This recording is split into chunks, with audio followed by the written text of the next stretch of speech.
Okay, so as a leader, you're constantly tracking project progress, budgets, deadlines, all that stuff. But what about the one resource that actually powers everything else? I'm talking about the emotional well-being of your team. Today, we're going to dive into the leader's guide to building a truly thriving, resilient workplace, and it all starts from the inside out. So let me ask you a question right off the bat. What's the biggest challenge your team is facing that you just can't see on a performance dashboard? Because, a lot of the time, the most significant hurdles are the ones that are hiding in plain sight. And that right there, that invisible factor, is the real hidden challenge for any leader. It's remembering that behind all the work, all the tasks, there are people.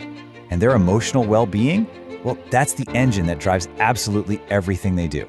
So let's just be really clear about this. Things like depression and emotional fatigue, these are not just personal problems that people should leave at home.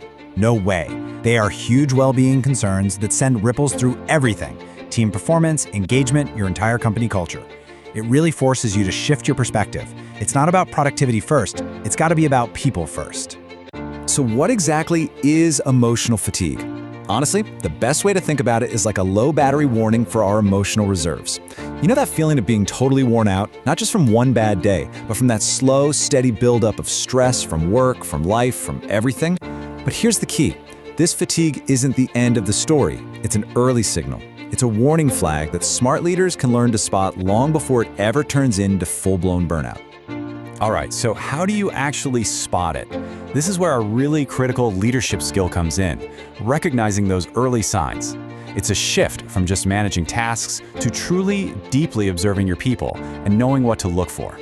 There are 3 common signals you can really learn to tune into. First, watch for withdrawal. Is a team member who is always super engaged suddenly quiet in meetings or skipping the social chats?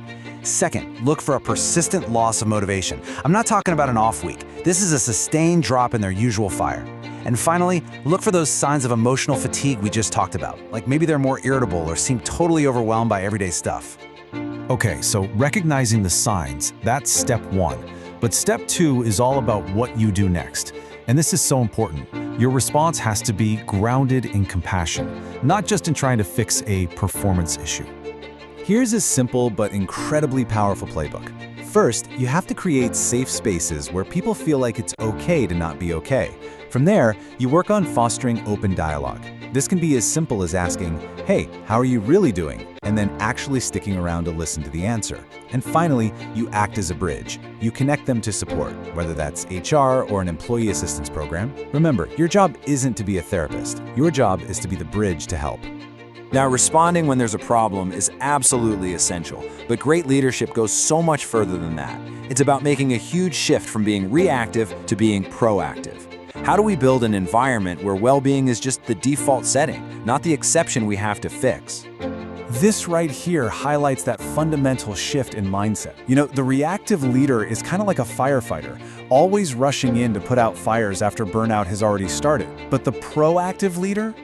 They're more like a gardener, carefully cultivating the conditions for well-being to prevent the fire from ever starting.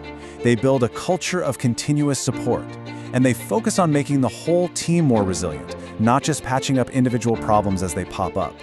So what does this actually look like day to day?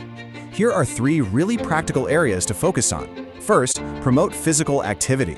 I'm serious, this is a huge stress buster. Think about things like walking meetings or fun wellness challenges. Second, encourage positive routines that create a healthy separation between work and life, like making sure people take real lunch breaks or setting clear end-of-day boundaries. And finally, foster meaningful engagement by connecting people's work to a bigger purpose and, just as importantly, to each other. So when you start to intentionally combine all these pieces, having the awareness to see the problem, the compassion to respond in the right way, and the proactive strategies to prevent it, you move beyond just managing. You start building something truly powerful.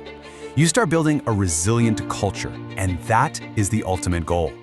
The end game here isn't just to have a high-performing team. It's to have a high-performing team that is also healthy, supported, and durable. We're talking about a culture where care and understanding aren't just buzzwords you put on a poster, they're woven into the very fabric of how you work together day in and day out. Now, that is a team that can weather any storm. And let's land on this really powerful idea, because the impact of this approach goes way beyond just your immediate team. When you foster awareness and compassion, you as a leader can literally help reduce the stigma around mental health.